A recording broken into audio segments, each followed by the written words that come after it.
প্রথম বাংলাদেশি হিসেবে আইসিসির বর্ষসেরা ওয়ানডে একাদশে মুস্তাফিজুর রহমান। বিশ্বকাপ বাছাই পর্বের সেমিফাইনালে বাংলাদেশের প্রতিপক্ষ জিম্বাবুয়ে নারী ক্রিকেট দল। Focusing after a break. Now that's reverse sweep and that's the shot that gets them the win. Chittagong Vikings. The clinical performance by them, by the two opening batsmen. BPL এর এবারের আসরে বড় জয় তুলে নিল চিটাগং। সিলেট হারল 10 উইকেটে। আরেক ম্যাচে ঢাকাকে 10 রানে হারিয়ে টেবিলের শীর্ষে কুমিল্লা ভিক্টোরিয়ান্স। সূচির বাইরেও 2016-তে একাধিক আন্তর্জাতিক ম্যাচ খেলার সুযোগ পাবে বাংলাদেশ।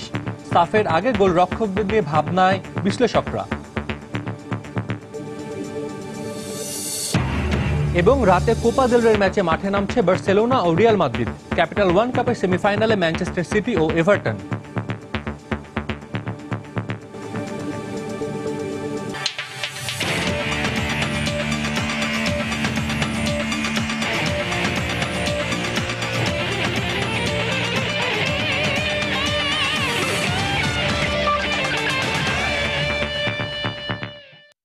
দেখছিলেন খেলার সময় শিরোনাম। মাঠ ও মাঠের বাইরের খেলাধুলার নানা উত্তাপ ছড়ানো সবশেষ খবর জানাতে আমাদের নিয়মিত আয়োজন খেলার সময়। আর এই আয়োজনে আপনাদের সবাইকে স্বাগত জানাচ্ছি আমি সাজিদ মুস্তাহিদ। প্রথম বাংলাদেশি হিসেবে আইসিসির বর্ষসেরা ওয়ানডে একাদশে জায়গা করে নিলেন তরুণ পেস সেন্সেশন মুস্তাফিজুর রহমান।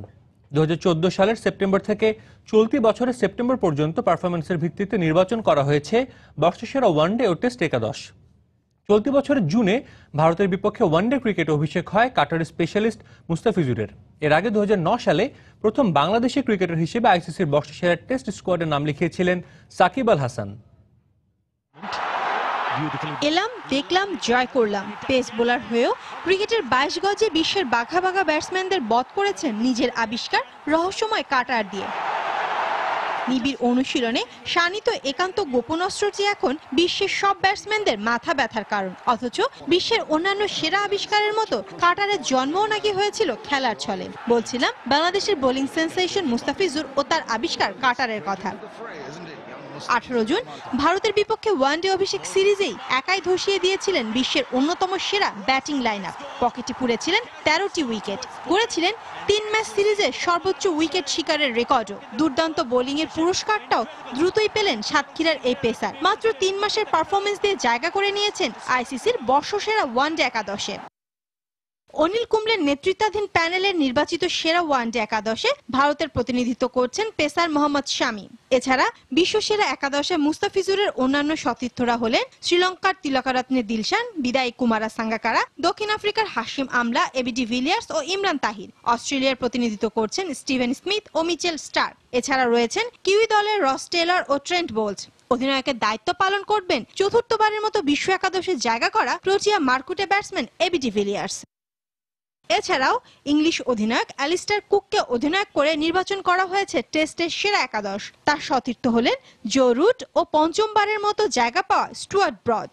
অজিদের হয়ে টানা দ্বিতীয়বারের মতো বর্ষসেরা একাদশে রয়েছেন স্টিভেন স্মিথ ও ডেভিড ওয়ার্নার। নতুন সংযোজন অজি পেসার জশ হ্যাজেলউড। পাকিস্তানের প্রতিনিধিত্ব করছেন ইউনিস খান, সরফরাজ আহমেদ ও leg spinner Yasir Shah. 2 Kiwi তারকা কেন উইলিয়ামসন ও বোল্ট রয়েছেন সেরা একাদশে। আর দ্বাদশ খেলোয়াড় হিসেবে ভারতের মান বাঁচিয়েছেন রবিচন্দ্র অশ্বিন। শায়লা পারভিন, সময় সংবাদ। নারী টি-20 বিশ্বকাপ আসরের বাছাই পর্বের খবর। মূল পর্বের টিকিট নিশ্চিত করতে বাছাই পর্বের সেমিফাইনালে জিম্বাবুয়ে নারী দলের মুখোমুখি হবে বাংলাদেশ নারী ক্রিকেট দল। গ্রুপ পর্বের জয়ের ধারাবাহিকতা সেমিতেও ধরে রাখতে পারলে আগামী বছরের টি-20 বিশ্বকাপ আসরে খেলার সুযোগ পাবে জাহানারা সালমারা। বৃহস্পতিবার ব্যাংককে বাংলাদেশ সময় সকাল 9টায় শুরু হবে ম্যাচটি। গ্রুপ পর্বের দুর্দান্ত পারফরমেন্স আর কিছুদিন আগে জিম্বাবুয়েকে হোয়াইট ওয়াশের অভিজ্ঞতা, এই দুই মিলিয়ে সেমিফাইনালে জয়ের ব্যাপারে বেশ আত্মবিশ্বাসী জাহানারা বাহিনী। গ্রুপ পর্বে কোনো ম্যাচেই হারেনি বাংলার মেয়েরা। থাইল্যান্ড, স্কটল্যান্ড ও পাপুয়া নিউগিনিকে বড় ব্যবধানে হারিয়ে এই গ্রুপে চ্যাম্পিয়ন হয়ে সেমিফাইনাল নিশ্চিত করে আয়েশা রুমানারা। যদিও দলের ব্যাটিং নিয়ে কিছুটা চিন্তায় আছেন বাংলাদেশের কোচ। তবে বাছাই পর্বের আগে জিম্বাবুয়ের বিপক্ষে সিরিজ জেতায় চাপমুক্ত আছে বাংলাদেশ। সেমিতে জয় পেলেই আগামী বছর ভারতে অনুষ্ঠিত নারী টি-20 বিশ্বকাপ আসরের মূল পর্বে খেলার সুযোগ পাবে বাংলাদেশের মেয়েরা। তাই জিম্বাবুয়ের মেয়েদের কোনো ছাড় দিবে না জাহানারা আলমের দল।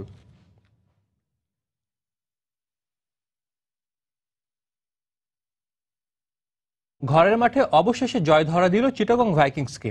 বুধবার দিনের দ্বিতীয় ম্যাচে সিলেট সুপারস্টার্সকে 10 উইকেটের বিশাল ব্যবধানে হারিয়ে সেরা চারে খেলার স্বপ্ন জিইয়ে রাখল ভাইকিংস। আগে ব্যাট করে 9 উইকেটে 139 রান করে সিলেট। জবাবে দিলশান তামিমের জোড়া 50-তে 23 বল হাতে রেখে জয় পায় স্বাগতিক চিটাগং। ম্যাচ সেরা হয়েছেন তিলকরত্নে দিলশান। তামিম ইকবালের এমন বুনো উল্লাসই বলে দেয় এই জয় চিটাগং ভাইকিংসের জন্য কতটা গুরুত্বপূর্ণ। প্রতিপক্ষ সিলেট সুপারস্টার্স বলেই শুধু নয়, টানা 4 ম্যাচ হারায় টুর্নামেন্ট থেকে বিদায় ঘণ্টাটাও প্রায় বাঁচতে বসেছিল তামিম ইকবালের দলের। সেখান থেকে দুর্দান্ত ফিরে আসা চিটাগংয়ের। এবারের বিপিএলে প্রথমবারের মতো যে কোনো প্রতিপক্ষের বিপক্ষে 10 উইকেটের জয়, সবচেয়ে বেশি রানের জুটি। তামিম দিলশানের ব্যাট জানিয়ে দিল চিটাগংয়ের এপিটাফ লিখার এখনো অনেক বাকি। অবশ্য দিনের শুরুতে ভাগ্যদেবী হেসেছিলেন চিটাগংয়ের দিকেই। টস হেরে ব্যাট করতে নামা সিলেট শুরুতেই বিপর্যয়। স্কোরবোর্ডে 22 রান তুলতে প্যাভিলিয়নে যখন টপ অর্ডারের 4 ব্যাটসম্যান, তখন সিলেটের ভরসা মুমিনুল ও বুমবুম আফ্রিদি। দলীয় 37 রানেই আউটের খাতায় নাম উঠতে পারত আফ্রিদিরও, যদি ক্যাচটি তালুবন্দী করতে পারতেন তাসকিন। দ্বিতীয় জীবন পাওয়া আফ্রিদির বিধ্বংসী ব্যাটিং গ্যালারিতে বিনোদন দিলেও আরেকদিকে নিয়মিত উইকেট হারাতে থাকে সিলেট। মুমিনুল 9 ও ছক্কা মিলন 7 রানে আউট হলে মুশফিকের দলের স্কোর দাঁড়ায় 6 উইকেটে 63। সিলেটের দলীয় স্কোর 100 পার হওয়াটাও মনে হচ্ছিল অসাধ্য, কিন্তু স্বদেশী সোহেল তানভীরকে নিয়ে সপ্তম উইকেটে 60 রান যোগ করেন আফ্রিদি। 4 ছক্কা ও 5 চারে 33 বলে ক্যারিয়ারের অষ্টম 50 তুলে নেন পাকিস্তানের টি-20 অধিনায়ক। আউট হন 62 রানে। শেষ পর্যন্ত লড়াই করার মতো 139 রানে সংগ্রহ পায় সিলেট। তবে 140 রানের টার্গেটকে মামুলি বানিয়ে দেন চিটাগংয়ের লোকাল বয় তামিম ও দিলশান। শুরু থেকে আগ্রাসী তামিম আসরের তৃতীয় 50 তুলে নিয়ে হয়ে যান সর্বোচ্চ রান সংগ্রাহক। কম যাননি দিলশানও। প্রিয় শট দিল স্কুপ খেলেছেন বেশ কবার, 50 পূর্ণ করেছেন 32 বলে। দলকে জয় এনে দিয়ে 2 ব্যাটসম্যানই অপরাজিত ছিলেন সমান 67 রানে।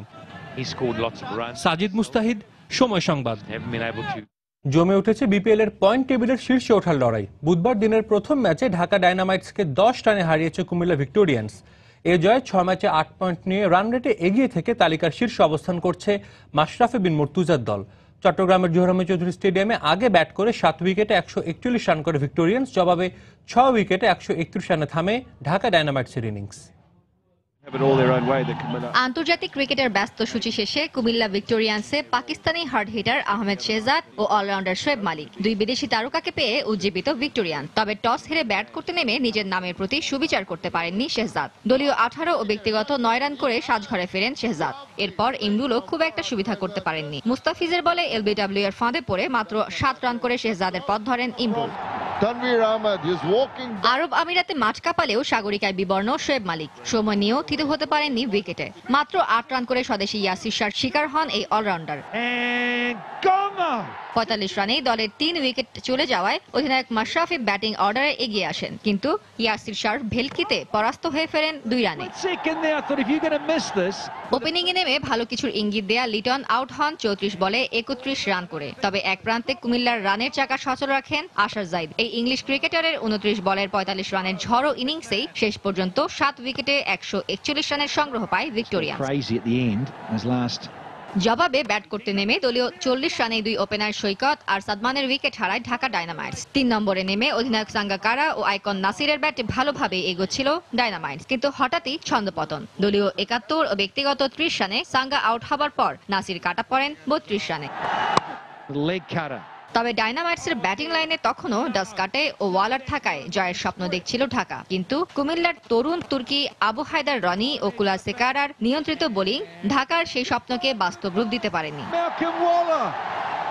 ওয়ালার ডাসকাটে দুজনেই ব্যক্তিগত 11 রানে আউট হন। শেষ দিকে আবুল হাসান রাজু ও ফরহাদ রেজার চেষ্টাও বৃথা যায়। ফলে 131 রানে থামে ঢাকার ইনিংস। আর পয়েন্ট টেবিলের শীর্ষে ওঠার উল্লাস নিয়ে মাঠ ছাড়ে মাশরাফির কুমিল্লা ভিক্টোরিয়ান্স। ফারজানা মুমু, সময় সংবাদ। অনূর্ধ্ব 19 ক্রিকেট প্রসঙ্গ। ভারতে ত্রিদেশীয় টুর্নামেন্টে অনূর্ধ্ব 19 দলের ব্যর্থতা যুব বিশ্বকাপের আগে বিসিবির চিন্তার কারণ। তবে ভুল থেকে শিক্ষা নিয়ে যুব বিশ্বকাপের আগে ঘুরে দাঁড়াবে মেহেদী পিনাকরা, এমন প্রত্যাশা game development manager Nazmul Abedin ফাহিমের। অন্যদিকে বুধবার যুব বিশ্বকাপের ভেন্যু পরিদর্শনে এসেছে আইসিসির প্রতিনিধিরা। তাদের পর্যবেক্ষণ ইতিবাচক হবে বলে বিশ্বাস গ্রাউন্ডস কমিটির ম্যানেজার সৈয়দ আব্দুল বাতেনের। ব্যাটসম্যানরা আনফরচুনেটলি ভালো করতে পারেনি এবং বিশেষ করে উপরের টপ অর্ডার ব্যাটসম্যানরা খুবই ভালো করতে পারেনি। দেশে ফিরে ভারতের মাটিতে ত্রিদেশীয় টুর্নামেন্টে ব্যর্থতার কারণ হিসাবে বাজে ব্যাটিংকেই দুষেছেন অনূর্ধ্ব-19 অধিনায়ক মেহেদী হাসান। যুবাদের এমন ব্যর্থতা চিন্তার কারণ হয়ে দাঁড়িয়েছে বিসিবি গেম ডেভেলপমেন্টেরও, কারণ ঘরের মাটিতে যুব বিশ্বকাপের আগে হাতে সময় আছে 2 মাসেরও কম। দক্ষিণ আফ্রিকা জিম্বাবুয়ের বিপক্ষে অসাধারণ পারফরম্যান্সের পর ভারতের বিপক্ষে মেহেদী শান্ত পিনাকদের পারফরম্যান্সের এমন ছন্দপতন মোটেই সুখকর নয়। একটু কনসার্ন তো বটেই। আমার মনে হয় যে আমরা এই টুর্নামেন্টে আমাদের যে স্ট্যান্ডার্ডটা সেই স্ট্যান্ডার্ডটা আমরা মেনটেন করতে পারিনি। তবে বিশ্বকাপের আগে ত্রিদেশীয় এই টুর্নামেন্টের ভুলগুলো শুধরে নেওয়ার সুযোগ আছে জুনিয়র টাইগারদের সামনে, কারণ ওয়েস্ট ইন্ডিজের বিপক্ষে ঘরের মাটিতে ওয়ানডে সিরিজ আর বিশ্বকাপ ক্যাম্প দিয়েই মেগা ইভেন্টের আগে প্রস্তুতির দারুণ এক মঞ্চ পাবে মেহেদী হাসানের দল। ওয়েস্ট ইন্ডিজের সাথে 3টা ম্যাচের একটা ব্যাপার আছে, ওখানে একটা সিরিজ হবে এবং তারপর পরই বিশ্বকাপের প্রস্তুতি ম্যাচ এবং বিশ্বকাপ। তো এখানে এখন আমাদের হাতে এখনো 5টার মতো প্রস্তুতি ম্যাচ আছে, প্লাস হয়তো 2 সপ্তাহ 2 একটা ট্রেনিং ক্যাম্প হবে। তো আমরা আশা করছি যে এর মধ্যে আমাদের দল আবার রিঅর্গানাইজড হয়ে যাবে। এদিকে অনূর্ধ্ব-19 বিশ্বকাপের আগে ভেন্যু পরিদর্শনে বর্তমানে সংক্ষিপ্ত সফরে বাংলাদেশে অবস্থান করছে আইসিসির প্রতিনিধি দল। সব ভেন্যু ডিসেম্বরের মাঝামাঝি সময়ে আইসিসির কাছে হস্তান্তর করতে হবে আয়োজক বিসিবির। সেই ধারাবাহিকতায় ভেন্যু পরিদর্শনে এসেছেন আইসিসি প্রতিনিধিরা। যেহেতু 4টা ভেন্যুতে 8টা মাঠে খেলা হবে, তো আইসিসির এটা একটা রুটিন ওয়ার্ক। আপনি জানেন আমরা যেহেতু 2টা একটা বড় ইভেন্ট করেছি, তো আমাদের অলমোস্ট সেট এভরিওয়্যার।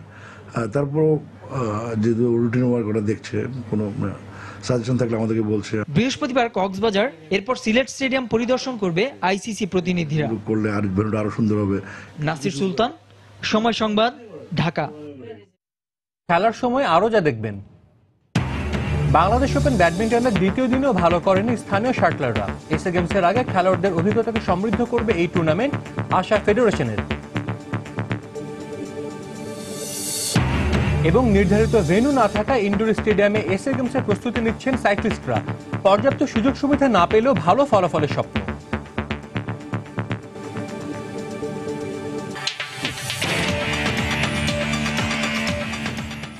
ভারত ও দক্ষিণ আফ্রিকা টেস্ট সিরিজ প্রসঙ্গ। 4 ম্যাচ সিরিজের শেষ টেস্টে বৃহস্পতিবার মুখোমুখি হবে ভারত ও দক্ষিণ আফ্রিকা। দিল্লিতে 2 দলের ম্যাচটি শুরু হবে সকাল 10টায়। এরই মধ্যে 2-0 সিরিজ জিতে নিয়েছে স্বাগতিক ভারত। অধিনায়ক বিরাট কোহলির সামনে দারুণ সুযোগ টেস্টের 1 নম্বর দলের বিপক্ষে 3-0 সিরিজ জেতার। আর তা করতে পারলে রেটিং পয়েন্টে বেশ উন্নতি হবে ভারতের। গেল 3টি টেস্টের মতো এই টেস্টেও আলোচনা আর সমালোচনার টেবিলে উইকেট। মোহালি ও নাগপুরের স্পিন সহায়ক উইকেটের পক্ষে বিপক্ষে মত উঠলেও এমন উইকেটই দিল্লি টেস্টে হচ্ছে বলে আভাস মিলেছে। তাই 3 বিশেষজ্ঞ স্পিনার আর 1 পেসার নিয়ে বোলিং আক্রমণ সাজাতে পারে ভারত। অন্যদিকে সিরিজের শেষ টেস্ট জিততে মরিয়া হাসি মামলার দল, কিন্তু ইনজুরির কারণে এই ম্যাচে খেলতে পারবেন না প্রোটিয়া পেসার ডেল স্টেইন। কাইলা বোটের পরিবর্তে খেলানো হতে পারে আরেক পেসার কাগিসো রাবাদাকে, আর ওপেনার ভ্যান জাইলের পরিবর্তে সেরা একাদশের সুযোগ হতে পারে টাম্বা বাভুমার। 2015 সালের পর 2016 সালটাও ব্যস্ততার মধ্য দিয়ে যাবে বাংলাদেশ জাতীয় ফুটবল দলের। বিভিন্ন আন্তর্জাতিক ম্যাচের পাশাপাশি বেশ কয়েকটি প্রীতি ম্যাচও খেলবে লাল সবুজের প্রতিনিধিরা, এমনটাই জানিয়েছেন বাফুফের সাধারণ সম্পাদক আবু নাইম সোহাগ। আর এফসি থেকে পাওয়া অ্যাসপায়ারিং পুরস্কারের পর গেম ডেভেলপমেন্টের দিকেই বেশি মনোযোগ দিতে চায় বাফুফে। সরাসরি বিশ্বকাপ বাছাই পর্ব খেলার সুযোগ পাওয়ায় 2015 সালে মোট 11টি আন্তর্জাতিক ম্যাচ খেলেছে বাংলাদেশ, যেখানে জয়ের সংখ্যাটা মাত্র 1টি, বিপরীতে 7টি হার, আর ড্রয়ের সংখ্যা মাত্র 3টি। তবে এমন হতশ্রী পারফরমেন্সের পরও সামনের বছর আন্তর্জাতিক ম্যাচের সংখ্যা না কমে বরং বাড়ার সম্ভাবনা রয়েছে। 2016 সালের 24শে মার্চ জর্ডানের সাথে বিশ্বকাপ বাছাই পর্বের ম্যাচ খেলতে নামবে বাংলাদেশ। এরপর 2রা জুন 2019 সালে আরব আমিরাতে অনুষ্ঠিত হতে যাওয়া এশিয়ান কাপ বাছাই পর্বের ম্যাচ খেলবে মামুনুল রাব। পরে 7 জুন, 6 সেপ্টেম্বর ও 11 অক্টোবর একই আসরের আরো 3টি ম্যাচ খেলার কথা রয়েছে তাদের। সেই সাথে বছরের শুরুতে বঙ্গবন্ধু গোল্ড কাপ তো রয়েছেই, পাশাপাশি রয়েছে বেশ কিছু প্রীতি ম্যাচ খেলার সম্ভাবনাও। সব মিলিয়ে 2016 সালে আন্তর্জাতিক ম্যাচের সংখ্যাটা বাড়ছেই। এশিয়ান কাপের বেশ কিছু কোয়ালিফিকেশন রাউন্ডের খেলা কিন্তু 2016 সালে থাকবে, 2রা জুন এবং 7ই জুন, এবং সেপ্টেম্বর মাসের 6 সেপ্টেম্বর এবং অক্টোবর মাসে 11 অক্টোবর। এই ডেটগুলো কিন্তু ইতিমধ্যেই ক্যালেন্ডারে নির্ধারিত করা রয়েছে। আমরা অবশ্যই ফিফা ইন্টারন্যাশনাল ফ্রেন্ডলি ম্যাচ আয়োজন করব। আমরা বেশ কিছু দেশের সাথে ইতিমধ্যে যোগাযোগ করছি। সেই সাথে এবার এএফসি থেকে পাওয়া এম্পায়ারিং পুরস্কার লাভের পর বেশ উদ্যমী বাফুফে। তাই সামনে গেম ডেভেলপমেন্টের দিকে বেশি মনোযোগ দিতে চায় দেশের ফুটবলের এই নিয়ন্ত্রক সংস্থাটি। আমরা ফিফার বিভিন্ন প্রজেক্টগুলো বাংলাদেশে আরো বেশি করে নিয়ে আসার চেষ্টা করছি। আমরা এখানে গোল প্রজেক্টের আওতায় আমরা আমাদের এখানে আরো বেশি আর্টিফিশিয়াল টার্ফ স্থাপন করব, যাতে করে বছরের 12 মাসই ফুটবল খেলাটি মাঠে থাকে এবং ট্যালেন্ট হান্ট এবং বিভিন্ন এইজ ভিত্তিক দলগুলো ডেভেলপমেন্ট অ্যাক্টিভিটিস বেশি করে চলবে। এছাড়া বাংলাদেশের বিভিন্ন ফুটবল একাডেমির আর্থিক সচ্ছলতা আনতে বিভিন্ন স্পন্সর প্রতিষ্ঠানকে, বিভিন্ন পৃষ্ঠপোষক প্রতিষ্ঠানকে বাফুফের কর্মকাণ্ডের সাথে যুক্ত করার পরিকল্পনার কথাও জানান বাফুফের এই কর্মকর্তা। সজল মিত্র, রিচার্ড, সময় সংবাদ, ঢাকা। প্রতিপক্ষের বাড়ানো বলটা গোল লাইন পেরোলেই বদলে যায় দৃশ্যপট। তাই গোলের খেলা ফুটবলে খ্যাপাটে স্ট্রাইকারদের রুখতে গোলরক্ষকের দায়িত্ব পালন করতে হয় বিচক্ষণতার সাথে। তবে বছর জুড়ে দেশের গোলরক্ষকদের পারফরম্যান্স হতাশাজনক। তাই সাফকে সামনে রেখে দেশের ফুটবল বিশ্লেষকদের কপালে দুশ্চিন্তার ভাঁজ। 2016 সাফ চ্যাম্পিয়নশিপের আগে বাংলাদেশ দলের প্রস্তুতি ধারাবাহিক প্রতিবেদনের চতুর্থ ও শেষ পর্বে আজ থাকছে গোলরক্ষণ নিয়ে সাবেকদের বিশ্লেষণ ও পরামর্শ। পেনাল্টি শুট আউটে গ্যালারি যখন জড়ানো উত্তেজনায়, তখন সব আবেগকে ভুলে দক্ষতা আর মনোযোগের প্রমাণ দিতে হয় তাদের সবচেয়ে বেশি।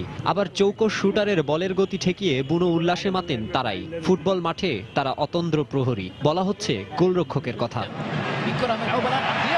সাফকে সামনে রেখে হয়তো বাংলাদেশের ফুটবল সংশ্লিষ্টদের দুশ্চিন্তার সবচেয়ে বড় নাম এটি। কেননা বিস্ময়কর ব্যাপার হলো, এবছর অংশ নেয়া 11টি আন্তর্জাতিক ম্যাচে 27টি গোল হজম করেছে বাংলাদেশ দল। তাই মেগা আসরের আগে দলের বর্তমান কাণ্ডারীদের সতর্ক বার্তাই দিলেন দেশের সাবেক গোলরক্ষকরা। বিগত 4-5 বছর ধরে যেটি দেখছি যে আসলে কেউই আসলে স্ট্যাবল অবস্থায় গোলপোস্টের নিচে দাঁড়াতে পারছেন না। গোলরক্ষকদের সবচেয়ে বড় বিষয় যেটি, সেটি হচ্ছে 90 মিনিট মনোযোগ রাখা ম্যাচের প্রতি। আমাদের অবস্থান আমাদের জায়গায় আছে, বাট আমাদের চেয়ে অনেক বেশ কয়েকটি দল আছে তারা অনেক বেশি এগিয়ে গিয়েছে। সোহেলের খেলা আমি দেখেছি, লাস্ট এগেনস্ট অস্ট্রেলিয়া খেলা দেখেছি। প্লেয়ারটা কিন্তু ভালো, ফিটনেস অনেক ভালো, হাইট অনেক ভালো, কিন্তু ওকে প্রপার ট্রেনিংটা মনে হয় নাই ওর। গোলকিপিং কিন্তু নোয়ার, যেমন জার্মানি গোলকিপার, ও কিন্তু একজন লিবারো হিসেবে খেলে টিমের। ও কিন্তু সবসময় গোল লাইনে দাঁড়ায় থাকে না। হ্যাঁ, এটা কিন্তু একটা এক্সট্রা একটা এফোর্ট টিমের জন্য। ফেডারেশনের বারবার কোচ বদল তত্ত্বের পাশাপাশি গোলরক্ষকদের কৌশলগত প্রশিক্ষণ দেয় উদাসীন ভাবের কড়া সমালোচনা করেন বিশ্লেষকরা। তবে নিজেদের সময়ে লাল সবুজের গোলপোস্ট সামলানোর গুরুদায়িত্ব যারা পালন করেছেন দাপটের সঙ্গে, নতুনদের উদ্দেশ্যে তারাই দিলেন নানা পরামর্শ। গোলকিপার জানবে যে আমার ডিফেন্স কি করতেছে, কি করতে পারে, কতটুকু এফোর্ট দিবে, আর ওরা মিস করলে আমি কতটুকু সেভ করবো। ডিফেন্ডারও জানবে আমার উপরে, টিমের উপর নির্ভর অবশ্যই থাকতে হবে, খুব আন্ডারস্ট্যান্ডিং থাকতে হবে। একটা কর্নার কিক আমি যদি সাউন্ড করি, ডিফেন্ডার বুঝবে যে আমি বাইরে হয়ে আসছি। সাফের প্রাথমিক দলে মারুফুলের স্কোয়াডে আছেন 4 জন গোলরক্ষক। মাকসুম আলম খান, সময় সংবাদ, ঢাকা।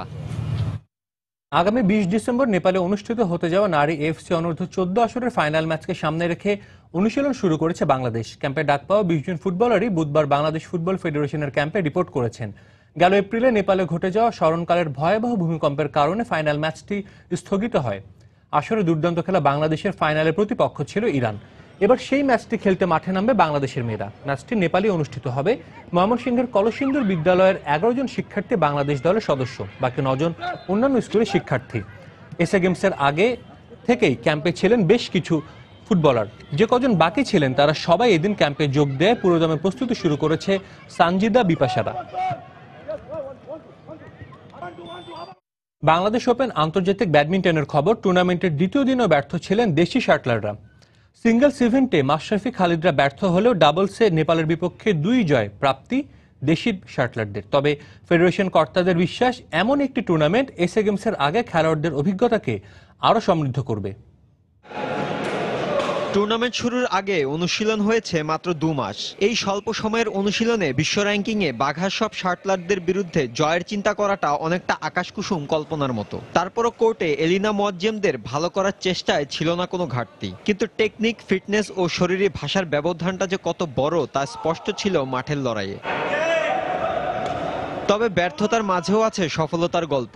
ভারতের কাছে হারলেও নেপালের বিপক্ষে ডাবলসে 2 জয়। এসএ গেমসের আগে পরশ শাপলাদের দিচ্ছে বাড়তি অনুপ্রেরণা। আর নিজেদের দক্ষতা বাড়ানোর জন্য প্রশিক্ষণের বিকল্প কিছু নেই বলে জানান তারা। তাছাড়া বিশ্বমানের খেলোয়াড়দের বিপক্ষে ভালো ফলাফল পেতে হলে বেশি করে এই ধরনের আন্তর্জাতিক টুর্নামেন্ট খেলার পাশাপাশি পর্যাপ্ত অনুশীলন প্রয়োজন বলে মনে করেন শাটলাররা। সাফের আগে ট্রেনিংটা পাচ্ছি, বাট এটা যদি আমাদের সারা বছর ট্রেনিংটা দেওয়া হয় আর ইন্টারন্যাশনাল টুর্নামেন্টে যদি আমাদের পার্টিসিপেট করানো হয় তাহলে ইনশাল্লাহ আমরাও সামনের দিকে এগিয়ে যেতে পারবো। এখন খেলতেছি, এটা যদি আমাদের কন্টিনিউ করানো যায় তখন ইনশাল্লাহ আমরা ফাইট করব। এদিকে এই টুর্নামেন্টের মাধ্যমে গত 2 মাসের অনুশীলনে খেলোয়াড়দের অগ্রগতি কতটা হলো তার হিসেব করছে ফেডারেশন। সেই সাথে ফেডারেশন এও মানছে খেলোয়াড়দের দক্ষতা বাড়াতে আরো আন্তর্জাতিক টুর্নামেন্ট আয়োজন ও অংশগ্রহণের প্রয়োজনীয়তা। আমরা 2 মাস প্র্যাকটিস করছি কম্বাইন্ডলি, কতটুকু আমাদের অগ্রগতি হয়েছে এটা যাচাই করার জন্য এই টুর্নামেন্ট আমাদের খুবই কাজে লাগবে। যে কোনো টুর্নামেন্টে খেলতে আসার আগে আরো অনেকগুলা টুর্নামেন্ট খেলা প্রয়োজন। এদিকে বাংলাদেশের শাটলারদের বেশি করে আন্তর্জাতিক টুর্নামেন্ট খেলার প্রয়োজনীয়তা তুলে ধরেন ভারতের সাবেক চ্যাম্পিয়ন চেতন আনন্দ। বাংলাদেশে অনেক প্রতিভাবান খেলোয়াড় রয়েছে, তবে তাদের দক্ষতা বৃদ্ধি করতে হলে বেশি করে এই ধরনের টুর্নামেন্টে অংশ নেওয়া উচিত। বেশি করে ম্যাচ খেলা ও সবসময় অনুশীলনের মধ্যে থাকার কোনো বিকল্প নেই। 5 ডিসেম্বর ফাইনালের মধ্য দিয়ে ইতি ঘটবে বাংলাদেশ ওপেন আন্তর্জাতিক ব্যাডমিন্টন আসরে।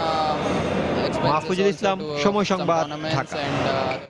12তম এসএ গেমসকে সামনে রেখে অনুশীলন চালিয়ে যাচ্ছে বাংলাদেশ সাইক্লিং ফেডারেশন। তবে সাইক্লিং এর জন্য নির্ধারিত কোনো ভেন্যু না থাকায় মিরপুর ইনডোর স্টেডিয়ামে প্রস্তুতি নিতে হচ্ছে সাইক্লিস্টদের। কিন্তু এই স্বল্প পরিসরের প্রস্তুতিতেও গত আসরের চেয়ে এবার ভালো ফলাফল করার স্বপ্ন তাদের। নিয়ামতুল্লাহ বাবুর রিপোর্ট। ভারতে অনুষ্ঠিতব্য 12তম এসএ গেমসের সাইক্লিং এর রোড ইভেন্টের প্রস্তুতির চিত্র এটি। নির্দিষ্ট কোনো ভেন্যু না থাকায় মিরপুরের ইনডোর স্টেডিয়ামেই চলছে দক্ষিণ এশিয়ার সর্বোচ্চ ক্রীড়াযজ্ঞের পদক লড়াইয়ের প্রস্তুতি, যেখানে রোলার সাইক্লিং ও শারীরিক অনুশীলন ছাড়া আর কিছুই করার কোনো সুযোগ নেই ক্যাম্পে থাকা 22 জন সাইক্লিস্টের। তবে এরই মাঝে ঢাকার পূর্বাঞ্চলে সপ্তাহে 1 দিন করে এতদিন অনুশীলন করার সুযোগ থাকলেও অতিরিক্ত গাড়ি চাপে তা সম্ভব হচ্ছে না। তাই দিনাজপুরের ফুলবাড়িতে প্রশিক্ষণ ক্যাম্প স্থানান্তর করার সিদ্ধান্ত নিয়েছে বাংলাদেশ সাইক্লিং ফেডারেশন। তবে স্থানান্তরের আগে এই স্বল্প পরিসরের প্রস্তুতিতে সন্তুষ্ট সাইক্লিস্টরা। আমাদের কন্টিনিউ যে শিডিউল থাকে ওটা কোচ আমাদের কন্টিনিউ প্রতিদিনের শিডিউলটা প্রতিদিনে কমপ্লিট করার চেষ্টা করে। আমাদের সামনে হাই পারফরমেন্স ট্রেনিংটা আসলে আমরা আরও অনেক ভালো করতে পারবো। যে শিডিউলগুলো দিচ্ছে এই শিডিউলগুলো যদি আমরা স্বয়ংসম্পূর্ণভাবে করতে পারি তাহলে ইনশাল্লাহ আমরা আগামী সাথে ভালো রেজাল্টের আশা করতে পারি। এদিকে সাইক্লিস্টদের ফিটনেস ও সার্বিক প্রস্তুতিতে সন্তুষ্ট তাদের কোচ, তাই গেলবারের চেয়ে এবারের আসরে বেশি পদক প্রাপ্তির ব্যাপারে আশাবাদী তিনি। এসএ গেমসে সামনে রেখে আমাদের প্রিপারেশনটা বেশ ভালো হচ্ছে, কারণ আমরা অনেকটা সময় পাচ্ছি। ঢাকায় অ্যাভেলেবেল রোড না থাকার জন্য আমরা খুব প্রবলেমে পড়তেছি। সাইকেলিং ভ্যালোড্রাম আমাদের বাংলাদেশে নেই। সাইকেলিংয়ের যে ডেভেলপমেন্টটা এই জায়গায় আমরা পিছিয়ে গেছি। আমরা ব্রোঞ্জ পদক পেয়েছিলাম, এবার আমরা গোল্ডের জন্য ফাইট অবশ্যই করব। 2010 সালে বাংলাদেশে অনুষ্ঠিত 11তম এসএ গেমসে ছেলেদের ইভেন্টে 1টি ব্রোঞ্জ পদক পেয়েছিল বাংলার সাইক্লিস্টরা। নিয়ামতুল্লাহ বাবু, সময় সংবাদ, ঢাকা। আসরের বর্তমান চ্যাম্পিয়ন বলে ফেভারিট মেসির বার্সা, তাই প্রত্যাশিত জয়ের খোঁজে আজ কোপা দেল রেতে দুধর্ষ বার্সেলোনা মুখোমুখি হবে অখ্যাত ক্লাব ভিয়ানোভেন্সের। আরেক ম্যাচে কাদিজের প্রতিপক্ষ রিয়াল মাদ্রিদ। ন্যু ক্যাম্পে বার্সার ম্যাচটি শুরু হবে রাত 1টায় আর রোনালদোর দলের খেলা রাত 3টায়। সোমবার রাতে লা লিগার বড় বড় সব পুরস্কার বাগিয়ে নিয়েছেন লিওনেল মেসি বাহিনী। এর একদিন পরেই বুধবার রাতে মাঠে নামছে বার্সেলোনা। এক সপ্তাহের মধ্যে রিয়াল মাদ্রিদ, এএস রোমা ও রিয়াল সোসিয়েদাদকে নাস্তানাবুদ করে এবার মিশন কোপা দেল রে। আসলে 27 বারের চ্যাম্পিয়নদের প্রতিপক্ষ ভিয়ানোভেন্স। চমকের মতো শোনালেও অখ্যাত এই দলের বিপক্ষেই গত প্রথম লেগে গোলশূন্য ড্র করেছে বার্সা। তবে সে ম্যাচে মাঠে নেমেছিল বার্সার দ্বিতীয় সারির দল। শেষ 3 ম্যাচে 14 গোল করা বার্সা ন্যু ক্যাম্পে মুখিয়ে থাকবে বড় জয়ের জন্য। লুই এনরিকে সেক্ষেত্রে মাঠে নামাতে পারেন ব্যালন ডি'অরের জন্য মনোনীত মেসি অথবা নেইমারের মধ্যে যে কোনো একজনকে। অন্যদিকে দুর্বল প্রতিপক্ষের মুখোমুখি হবে আরেক স্প্যানিশ জায়ান্ট রিয়াল মাদ্রিদও। স্তাদিও রেমন দি কারানজায় তাদের প্রতিপক্ষ কাদিজ। শেষ 2 ম্যাচে শাখতার ও এইবারের বিপক্ষে জয় তুলে নিলেও রিয়াল সমর্থকদের মন এখনো পোড়ায় 21 নভেম্বর চিরপ্রতিদ্বন্দ্বী বার্সার বিপক্ষে 4-0 গোলের লজ্জা। তাই তৃতীয় সারির দল কাদিজের বিপক্ষে এ ম্যাচে বড় জয় পেতে চাইবে রাফা বেনিতেজ শিষ্যরা। 19 বারের কোপা চ্যাম্পিয়ন লস ব্লাঙ্কোসরা শেষবার এই টুর্নামেন্টের শিরোপা জেতে 2013-14 মৌসুমে। রায়হান মাসুদ, সময় সংবাদ। এদিকে ক্যাপিটাল ওয়ান কাপের ম্যাচে ঘরের মাঠ এতিহাদ স্টেডিয়ামে হাল সিটিকে 4-1 গোলে হারিয়ে সেমিফাইনালে উঠেছে ম্যানচেস্টার সিটি। একই টুর্নামেন্টের অপর ম্যাচে রিভারসাইড স্টেডিয়ামে স্বাগতিক মিডলসবরোকে 2-1 গোলে হারিয়ে সেরা 4 নিশ্চিত করেছে এভারটন। এদিকে ফরাসি লিগ 1-এ টানা 9 ম্যাচ জেতার পর অ্যাজাক্সের বিরুদ্ধে গোলশূন্য ড্র করেছে শক্তিশালী Paris Saint Germain. Premier league cup সোয়ানসিকে টুর্নামেন্ট থেকে বিদায় করা হাল সিটি ম্যানচেস্টার সিটির জন্য কিছুটা হলেও শঙ্কার কারণ ছিল ঘরের মাঠ ইতিহাদ স্টেডিয়ামে অনুষ্ঠিত এই ম্যাচে। তবে শুরু থেকেই ম্যান সিটিদের একের পর এক আক্রমণ সামলাতে ব্যস্ত থাকে অতিথিদের রক্ষণভাগ, তাই গোল পেতেও খুব দেরি হয়নি সিটিজেনদের। ম্যাচের 12 মিনিটে স্ট্রাইকার উইলফ্রেড বনির গোলে এগিয়ে যায় ম্যান সিটি। তবে বিরতির আগে দুদল গোলের সুযোগ তৈরি করলেও তা কাজে লাগাতে না পারায় আর কোনো গোল হয়নি। দ্বিতীয়ার্ধের শুরুতেও বেশ কয়েকটি সহজ সুযোগ হাতছাড়া করে পেলেগ্রিনি শিষ্যরা। তবে শেষ 10 মিনিটে সর্বমোট 4 গোলের সাক্ষী হয় ইতিহাদের দর্শকরা। 80 মিনিটে বদলি স্ট্রাইকার কেলেচি ইহিয়ানাচোর গোলে এগিয়ে যায় স্বাগতিকরা। এর 7 মিনিটের মধ্যেই মিডফিল্ডার কেভিন ডি ব্রাউনের জোড়া গোলে 4-0 গোলে এগিয়ে যায় সিটিজেনরা। তবে ম্যাচের অতিরিক্ত সময়ে অতিথিদের অ্যান্ড্রু রবার্টসনের করা গোলে ব্যবধান কমিয়ে 4-1 গোলের পরাজয় নিয়ে মাঠ ছাড়ে হাল সিটি। আরেক ম্যাচে মিডলসবরোর মাঠ রিভারসাইডে মুখোমুখি হয় এভারটন। শুরু থেকেই একে অন্যের রক্ষণ দুর্গে আক্রমণ চালাতে থাকে। তবে ম্যাচের 20 মিনিটে জেরার্ড রেউলেফিউয়ের গোলে এগিয়ে যায় এভারটন। এর 8 মিনিট পর আবার অতিথিদের আক্রমণে ভেঙে পড়ে স্বাগতিকদের রক্ষণভাগ। লুকাকুর গোলে 2-0 এগিয়ে যায় এভারটন। তবে ম্যাচের বাকি সময়ে বারবার আক্রমণ চালিয়েও কোনো দলই গোলের দেখা না পাওয়ায় 2-0 গোলের জয় নিয়ে মাঠ ছাড়ে এভারটন। অন্যদিকে ফরাসি পিএসজি পয়েন্ট টেবিলের শীর্ষে থাকলেও এদিন টেবিলের 3 নম্বরে থাকা অ্যাঞ্জার্সের কাছে বেশ চাপের মুখেই ছিল লরা ব্লাঙ্কের শিষ্যরা। ফলস্বরূপ প্রথমার্ধ গোলশূন্য কাটায় দুদল। বিরতি থেকে ফিরেও খুব একটা সুবিধা করতে পারেনি কেউই। ফলে শেষ পর্যন্ত গোলশূন্য ড্র নিয়ে মাঠ ছাড়ে দুপক্ষ। এই ড্রয়ে টানা 9 ম্যাচ জেতার পর অবশেষে পিএসজির জয়ের রথ থামিয়ে দিল অ্যাঞ্জার্স। নিয়ামতুল্লাহ বাবু, সময় সংবাদ। কোপা দেল রের চতুর্থ রাউন্ডের প্রথম লেগে জয় পেয়েছে অ্যাটলেটিকো মাদ্রিদ। স্পেনের দ্বিতীয় বিভাগের দল রিউস দেপোর্তিওকে 2-1 গোলে হারিয়ে জয় তুলে নেয় রোজি ব্ল্যাঙ্কোসরা। অন্যদিকে ইতালিয়ান কাপের চতুর্থ রাউন্ডে ক্রোতেনেকে 3-1 গোলে হারিয়েছে আসরের 5 বারের চ্যাম্পিয়ন এসি।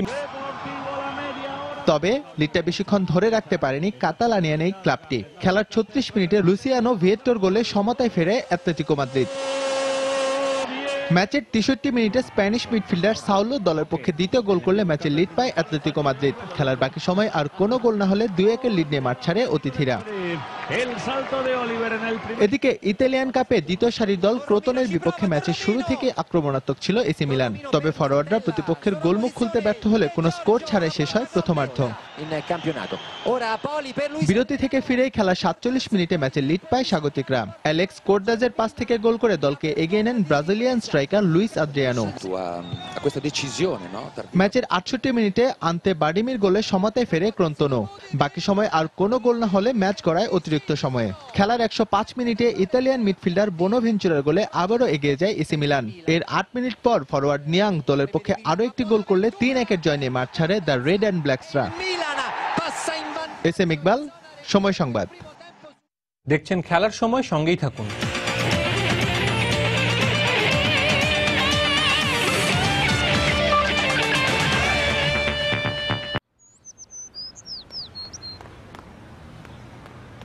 আরে তুষার ভাই, কেমন আছেন?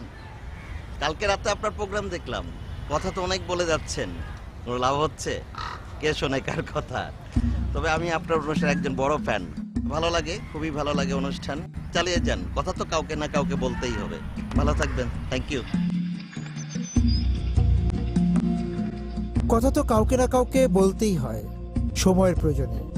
সংকট জমে যাওয়ার কথা, সংকটের বৃত্ত ভেঙে বেরিয়ে আসবার স্বপ্নের কথা। কথা হবে সময় সংলাপে, প্রতিদিন রাত 8টায়।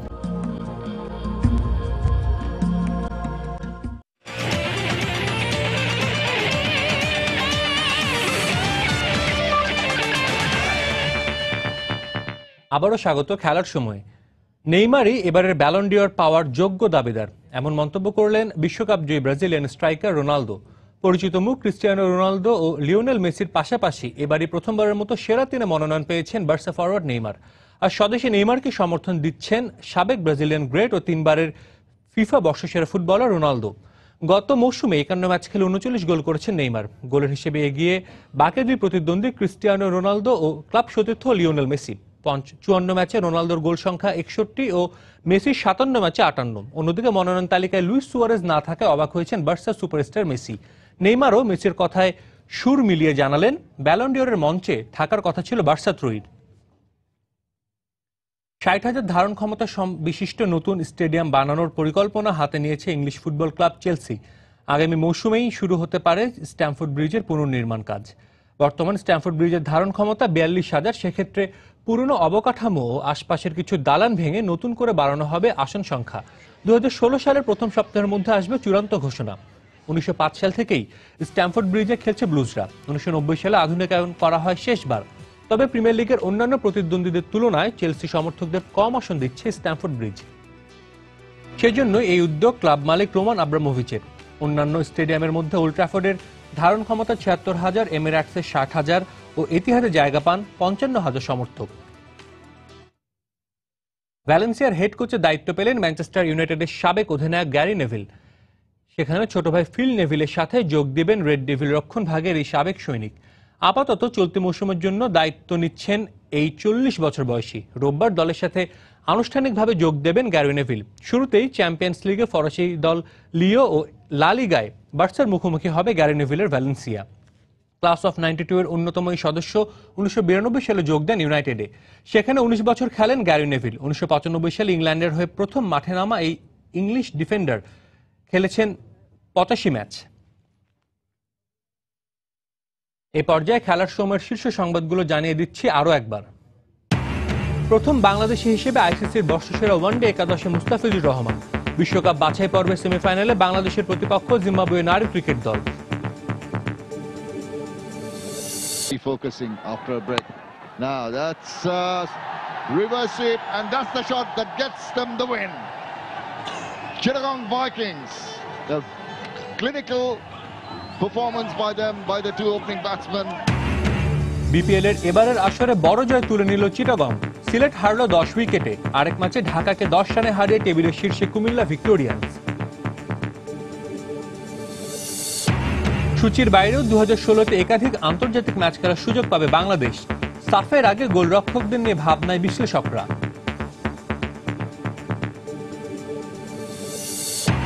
এবং রাতে কোপা দেল রের ম্যাচে মাঠে নামছে বার্সেলোনা ও রিয়াল মাদ্রিদ। ক্যাপিটাল ওয়ান কাপে হাল সিটিকে 4-1 গোলে হারিয়ে সেমিফাইনালে ম্যানচেস্টার সিটি।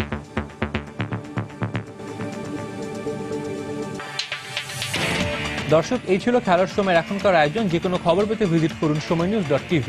আর খেলা জগতের সব খবর, সর্বশেষ খবর জানতে সঙ্গে থাকুন সময়ে।